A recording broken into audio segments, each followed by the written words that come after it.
Livro de Apocalipse. E a certa altura ele escreve: e eu chorava muito porque ninguém fora achado digno de abrir o livro, nem de o ler, nem de olhar para ele. E disse-me um dos anciãos: não chores, eis aqui o leão da tribo de Judá, a raiz de David, que venceu para abrir o livro e desatar os selos, os 7 selos de Deus. E quando isto acontecer, o leão da tribo de Judá vai rugir. Ele, que também é o Filho do Homem, a quem o Pai deu todo o juízo, ele vai julgar o mundo. E quando Israel estiver sitiada com um exército de milhões de homens, ele virá sentado no seu cavalo branco, desbaratando os seus inimigos e libertando o seu povo. E nós iremos ver, presenciar e estar com ele quando o leão rugir. A sua vitória será também a nossa vitória. E nós que agora conhecemos como o Cordeiro de Deus, aquele que é caracterizado pela humildade, pela mansidão, pela misericórdia e graça, vamos conhecê-lo também como o leão que ruge e que vence. Uma vez mais, nosso muito obrigado ao grupo de louvor por mais esta música que encheu os nossos corações. Nós não vamos ser muito longos, não é a nossa intenção.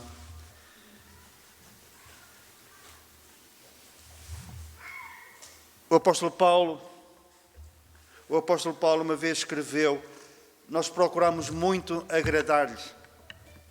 Abençoado é o homem, a mulher, o crente no Senhor Jesus, que tenha uma preocupação. E a preocupação é procurar agradar a Deus. E não somente agradar-lhe por intenção, mas agradar-lhe na prática. E hoje queria considerar algumas coisas, algumas que não nos dizem respeito diretamente, iremos falar acerca da criação, etc. Mas coisas que agradam a Deus, que o Senhor olhou, viu, avaliou e agradou-se. Então o nosso versículo, eu pedia que colocassem, faz favor, Efésios capítulo 5, versículo 10, esta é uma outra versão daquela que nós não estamos muito habituados, mas que diz assim: procurem descobrir o que agrada ao Senhor. Podemos até corrermos o risco de exagerarmos, mas tal a importância deste versículo, nós podemos dizer que será uma grande perda, um grande prejuízo, até uma tragédia a nível espiritual, se nós percorremos a nossa carreira cristã e chegamos ao fim sem descobrir o que agrada ao Senhor e sem termos uma preocupação em pôr em prática aquilo que o agrada. O Senhor agrada-se de coisas, por exemplo, da criação. A criação de Deus. Nós lemos em Gênesis capítulo 1, versículo 1, no princípio criou Deus os céus e a terra. E depois nós lemos que a terra era sem forma e vazia e que o Espírito de Deus se movia sobre a face da terra. E temos uma intervenção do Criador dizendo: haja luz e houve luz. E a terra e os céus e aquilo que neles há foram criados em 6 dias. E quando, ao fim de 6 dias, e depois do Senhor dar um passo atrás, olhar para aquilo que tinha criado, nós lemos na Bíblia que ele achou que aquilo que tinha criado era bom. E quando ele acrescentou a criação do homem e da mulher, de Adão e Eva, ele dá outro passo atrás e ele acrescenta: muito bom. A criação feita por Deus foi algo que lhe agradou, devido à sua perfeição, devido à sua variedade. Nós lemos num certo salmo: que variedade, Senhor, nas tuas obras. Nós lemos que, por exemplo, a certa altura o Senhor argumentou com Jó, quando Jó põe em causa os seus planos e os seus propósitos. A certa altura o Senhor fala com ele e faz-lhe perguntas. E diz isto, por exemplo: onde é que tu estavas quando eu fundava a terra? Faz-me saber se tens inteligência. Quem lhe pôs as medidas, se tu o sabes? Ou quem estendeu sobre ela o seu cordel? Sobre que estão fundadas as suas bases, ou quem assentou a sua pedra de esquina. E nós lemos que o Senhor fez os céus e a terra obra dos seus dedos. Foi como que ele tivesse feito bricolagem, era tão fácil para ele. Então, ele com os seus dedos, ele fez todas as coisas. Ele fez variedade, ele fez beleza. E fez também uma coisa que ainda hoje não tem explicação. Os homens de ciência não conseguem compreender uma coisa. É o propósito de Deus em todas as coisas. O universo, a música que dizem que existe lá nessas estrelas, colocadas a bilhões de anos-luz. Uma luz, portanto, a sua luz a uma velocidade de 300 mil quilómetros, demora milhões e milhões de anos a chegar à Terra. E nisso, dizem eles, há música e há propósito. O mundo maior, o mundo macro, o mundo micro. Aqui uma coisa que se calhar é uma palavra que não vos diz muito. Diatomáceas. Quem é que sabe o que são diatomáceas? Unicelulares. Oh, sabes mais que eu porque eu não sabia, tive que ir lá ver. São algas. São microscópicas. O mundo micro. E vocês sabem o que é que as diatomáceas fazem? Indo a um lago, uma colher de chá de água pode ter 1 milhão de diatomáceas. 1 milhão. São unicelulares, têm só uma célula, mas são diferentes. Há 100 mil espécies de algas diatomáceas. E o que é que elas fazem? Elas fabricam toneladas de oxigênio para que os seres vivos que habitam nas águas possam respirar. É a criação de Deus. Os céus, bilhões e bilhões de galáxias, cada uma com bilhões de estrelas. E a Bíblia diz que o Senhor as tem todas bem contadas e a todas chama pelo nome. Aqui há 15 dias eu gravei um áudio acerca de Jesus, que diz, na verdade vos digo. E nesse estudo o Senhor diz, eu sou o bom pastor. Mas antes ele diz uma coisa, aquele que entra pela porta das ovelhas, esse é o verdadeiro pastor. Quem não entra pela porta é ladrão e salteador. Aquele que entra pela porta, ele chama as suas ovelhas e elas saem para fora e o seguem. Eu dei uma explicação àqueles que não ouviram, vão ouvir agora. Então era assim. Naquele tempo em Israel havia muitos pastores, cada um com o seu rebanho. E eles tinham locais onde à noite os rebanhos eram guardados. Construíam uma cerca, punham uma cobertura, havia uma porta, ao fim da tarde, os pastores levavam para ali os seus rebanhos e eles ficavam naquele grande aprisco. Naturalmente as ovelhas misturavam-se, não é? Misturavam-se umas com as outras. Um rebanho com as ovelhas de outros rebanhos. E de manhã cedo, o pastor entrava pela porta e chamava pelo nome as suas ovelhas. E elas reconheciam a sua voz.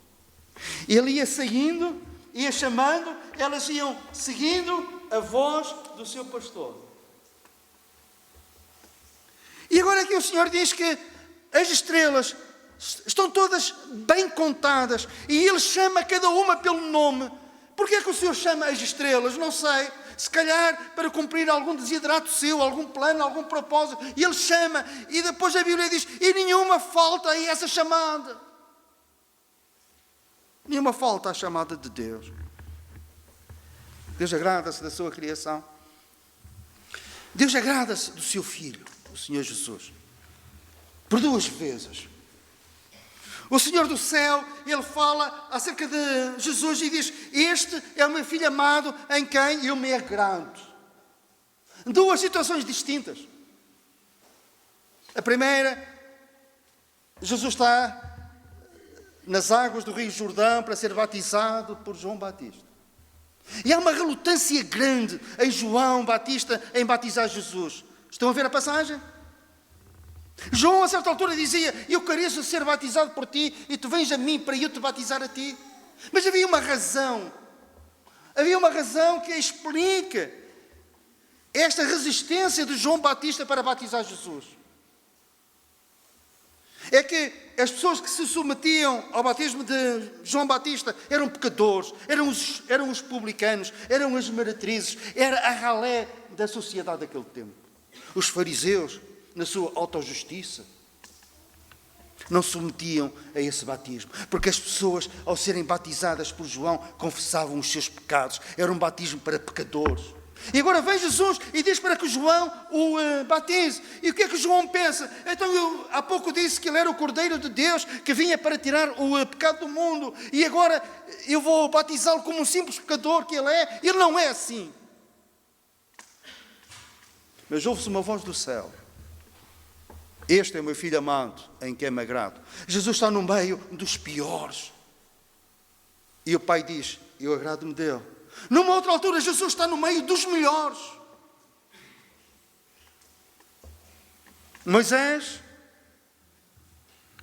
o legislador, Elias, o maior dos profetas do Antigo Testamento, Pedro, Tiago e João. E Pedro diz: façamos aqui uma tenda, uma para ti, outra para Moisés e outra para Elias, colocar Jesus ao nível dos outros. E ouve-se uma voz do céu que diz: este é o meu filho amado, em quem eu me agrado. Ele é diferente dos melhores. E ele não é, ele é diferente quando está entre os piores, mas também é diferente quando ele está entre os melhores.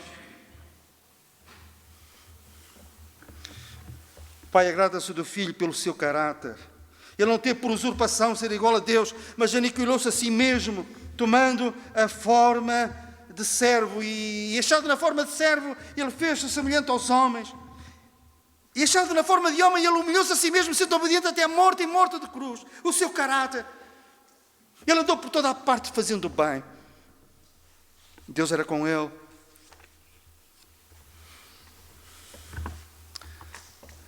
Os seus milagres eram inquestionáveis. Não havia fraude. Isso era reconhecido pelos seus próprios adversários, para não dizer inimigos. Mas, acima de tudo, quando Jesus está na cruz do Calvário, o Pai agradou-me ele para que sobre ele os nossos pecados fossem colocados, e o castigo de Deus que devia cair sobre nós, caiu sobre ele. E então nós agora podemos imaginar algo que a nossa mente finita não tem capacidade para entender. Por um lado, o coração partido do Pai ao ver Jesus, o seu Filho unigênito, a ser sacrificado assim. Mas, por outro lado, a olhar para Ele e a ver que, dessa forma, Ele iria levar muitos filhos à glória. E um dia Ele ia comparecer perante o Pai e iria dizer: eis-me aqui a mim e aos filhos que Tu me deste. E quando Jesus diz: está consumado, era a prova de que Ele tinha agradado ao Pai.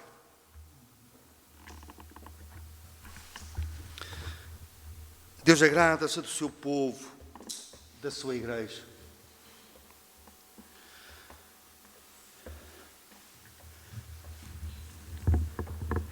Este para nós, quem sabe, é muito difícil nós catalogarmos e classificarmos os milagres de Deus, porque podemos dizer que são todos importantes, mas este.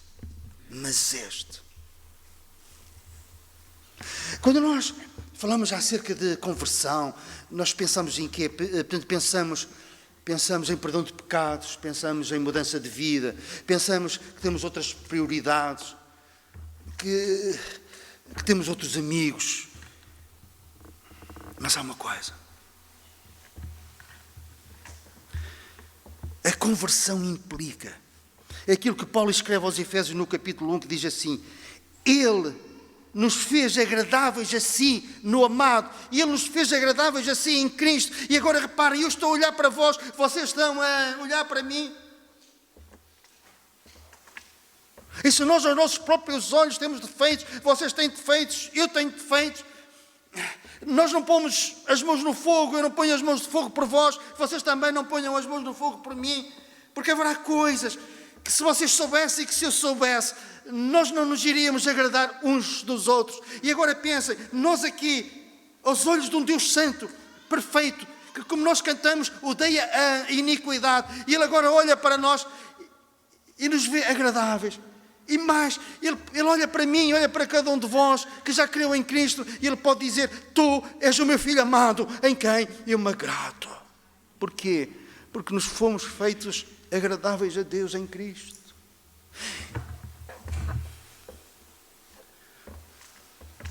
E todos os poetas e trovadores, todos os escritores, todos aqueles que se distinguem com o Prémio Nobel da Literatura, ninguém tem capacidade para brilhantemente falar acerca desta bênção e desta situação que nós usufruímos aos olhos de um Deus que é 3 vezes santo.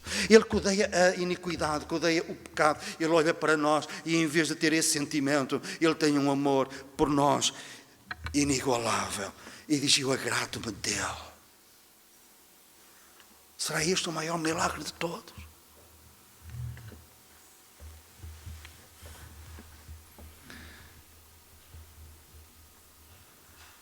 Há um versículo em Efésios, que não vamos lá, que diz que pelos séculos dos séculos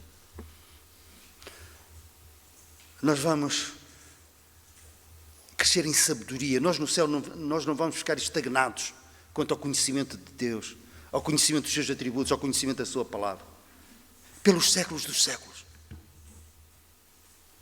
E agora imaginem, nós sermos ensinados pelo Senhor. Até vamos saber grego e hebraico, para melhor compreendermos a palavra.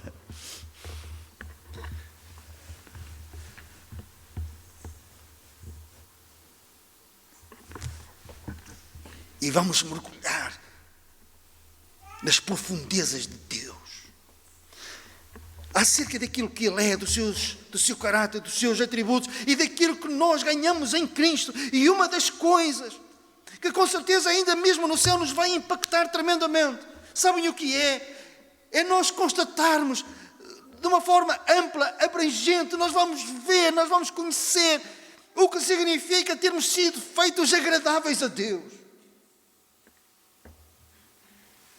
em Cristo, não por nós. Por isso, todas as tentativas religiosas,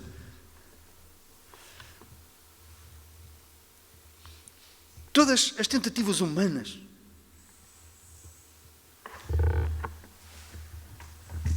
para se agradar a Deus, eu espero não ser violento, agressivo na minha linguagem agora,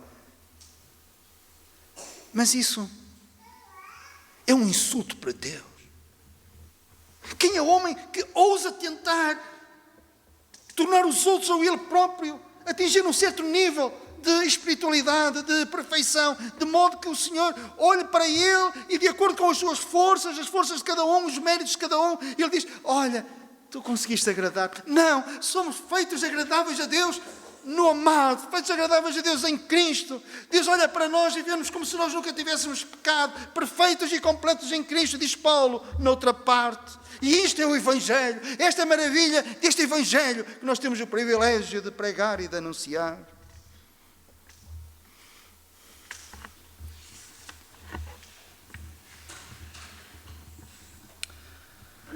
Feitos agradáveis a Deus. A outra coisa da qual o Senhor se agrada. Em Hebreus capítulo 13 nós lemos que o Senhor se agrada do sacrifício de louvor. Este versículo está enquadrado no mesmo versículo que diz que o Senhor se agrada da prática do bem, da mútua cooperação e do louvor. Nós, como Igreja do Centro Bíblico, tivemos sempre ao longo dos anos e pela graça de Deus um louvor que glorifica a Deus. Ainda hoje eu estive atento à letra dos 3 cânticos que nós cantamos, do 4º também, o Leão que Ruge. E reparem, futuramente estejam atentos. Isto não foi nada encomendado, não foi nada exigido ao grupo de louvor ao longo dos anos. Mas há uma característica no louvor que se canta nesta igreja. Sabem qual é? É cristocêntrico. O que é que isso significa? O Senhor Jesus está no centro do nosso louvor. O nosso louvor não é pedir coisas. Não é divagar acerca disto e daquilo. é o leão que ruge, é o santo. Ele está no centro. E com este louvor em que Jesus está no centro, em que o Senhor, aquilo que Ele é, aquilo que Ele faz, exaltando a sua graça, a sua misericórdia, o seu amor e a sua justiça também. É um louvor que o Senhor ouve, que o Senhor escuta e do qual o Senhor se agrada. Não está direcionado para as nossas necessidades, mas tentamos, através do louvor, exaltar a sua bondade. E se é que podemos dizer, exaltar a sua glória. Finalmente, o Senhor agrada-se de outra coisa. Agrada-se nas orações do seu povo. E é aqui. Provérbios, capítulo 15, versículo 8, diz assim. O versículo está lá, não está? Eu leio.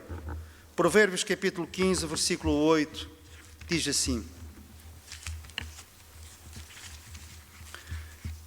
Diz assim: o sacrifício dos ímpios é abominável ao Senhor, mas a oração dos justos é do seu agrado. A oração dos justos. Quando nós ouvimos falar acerca da cruz, nós lemos, ouvimos a palavra de Deus, não há nenhum mal nisso, não é isso. É apenas a completar aquilo que a obra da cruz também envolve. Completar não, é dar mais, uma abrangência mais larga acerca daquilo que a obra da cruz representa, melhor direi. Acima de tudo, a obra da cruz representa perdão pelos nossos pecados. Representa certeza de vida eterna, de pecados perdoados. Amém?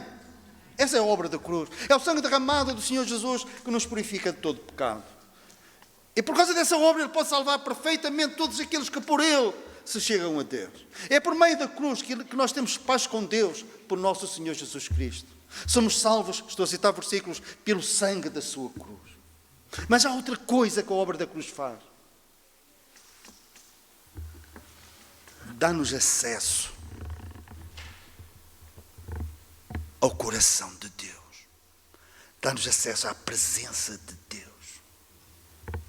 Por isso é que a palavra de Deus diz-nos: cheguemos com confiança ao trono da graça, a fim de acharmos graça e misericórdia para sermos ajudados em tempo de necessidade. Isto é, nós agora podemos dobrar os nossos joelhos e dizer: Pai que estás nos céus. E o Senhor do céu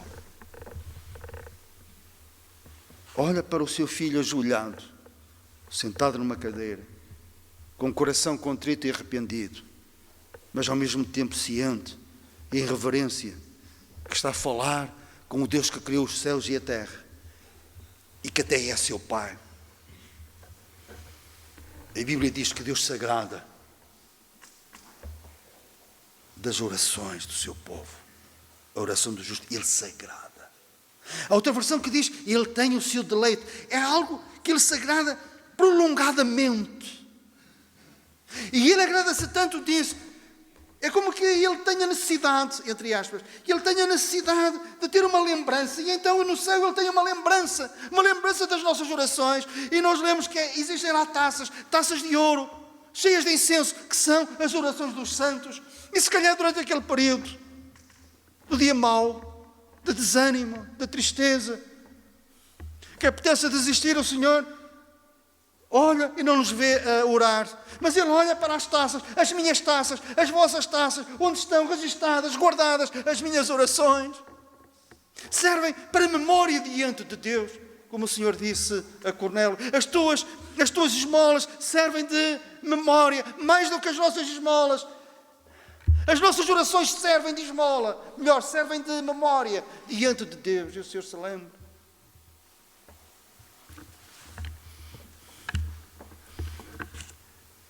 E para finalizar, eu tenho um desafio para vós. Para todos, particularmente para os membros do Centro Bíblico da Feira. Quando nós dissemos inicialmente que estamos contentes, mas queremos mais, há Há uma coisa que eu há muito tempo tenho pensado, há algum tempo que eu tenho pensado. Nós precisamos de ter uma cultura de guerra espiritual. Vocês dizem, já não nos basta ouvir falar de guerras quando ligamos a televisão e o rádio no carro.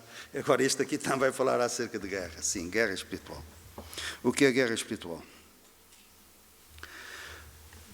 Nós diariamente ficamos constrangidos, impactados com as notícias que ouvimos na guerra em Israel, Gaza e de uma forma muito particular a guerra na Ucrânia, porque é mais próxima de nós, até porque conhecemos alguns ucranianos que fugiram dessa guerra.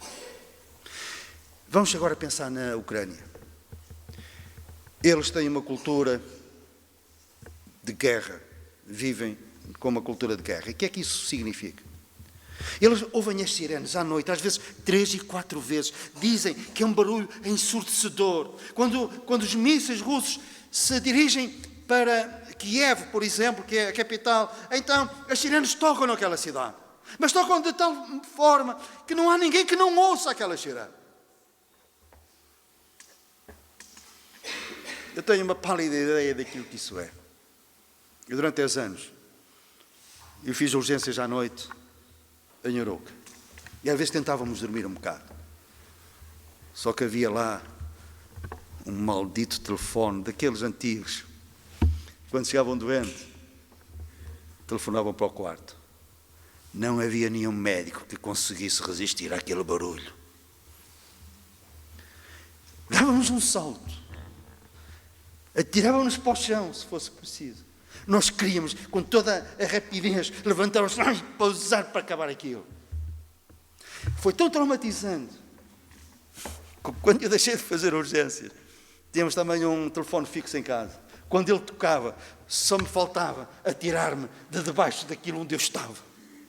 Dar um salto. Aquilo, eu às vezes tinha pesadelos de noite.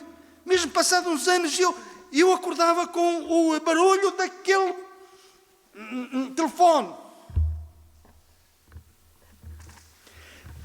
Parece que era uma tática. Eu também fiz urgência em Oleiros, era a mesma coisa. Agora imaginem. As sirenes a tocarem 3 e 4 vezes e 5 vezes por noite. Uma coisa que me impactou há pouco tempo foi isto. A sirene tocou e uma criança, com cerca de 7, 8 meses, não tinha mais, gatinhava. E sabem o que é que ela fez? Começou a gatinhar às arrecuas para se pôr debaixo da cama. Isto é cultura de guerra. As crianças diariamente vão para escolas, mas sabem onde é que são as escolas? São em subterrâneos. É cultura de guerra.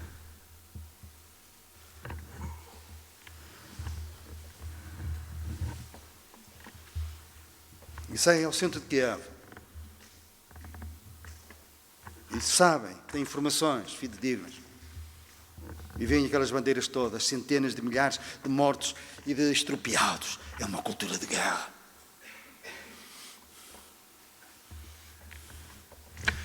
Meus irmãos na fé, do Centro Bíblico da Feira, nós temos que ter uma cultura de guerra espiritual. Nós estamos a travar uma guerra contra os principados, contra as potestades, contra os hostes espirituais da maldade. E nós, para ganharmos esta guerra, temos que avançar de joelhos. Nós temos que ser um povo que ora. Se me perguntarem qual é a maior necessidade desta igreja,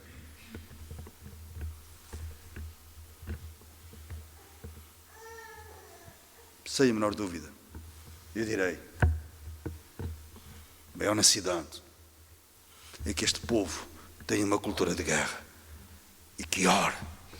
Ore como igreja. Ore cada um individualmente. Orar para que aquilo a que os líderes, aqueles que se pronunciam em liderança, chamam a lei da tampa. O que é a lei da tampa? A lei da tampa é qualquer organização, uma empresa ou uma igreja atingiu um certo nível de desenvolvimento e dali não passa. Um pouco atrás, um pouco à frente, mas há uma tampa por cima que não deixa dar o salto. Pois bem, eu posso vos dizer, é o meu sentimento, podem não estar de acordo, mas eu penso que também tenho o Espírito de Deus, não é? Penso, eu sei que tenho tem Espírito de Deus. E o Senhor diz: Palmeiro, há uma tampa. Nós podemos ir mais longe, podemos voar mais alto, como a Clarice leu, mas temos que romper através da tampa. É bom estar assim? É, mas é pouco para aquilo que nós podemos fazer. E a tampa vai se abrir se este povo orar. Finalizo com este desafio. Daniel orava 3 vezes por dia pelo seu povo, pela sua nação. Estava lá longe, em Babilónia.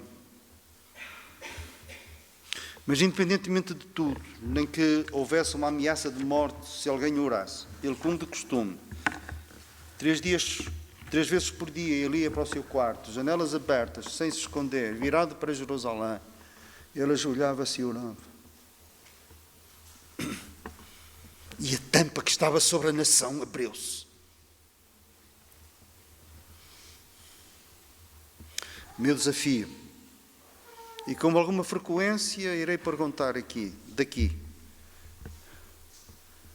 Estamos a orar 3 vezes por dia pelo Centro Bíblico da Feira, por esta igreja? Sabe o que é que isso significa? Vós e eu. E se eu não orar 3 vezes por dia por esta igreja, eu vou dizer-vos que não orei.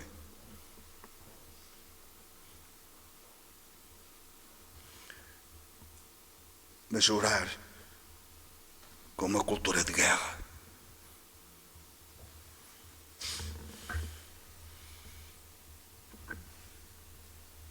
E até o Senhor se vai agradar, porque Ele agrada-se com a oração do seu povo. Já nos já pensou?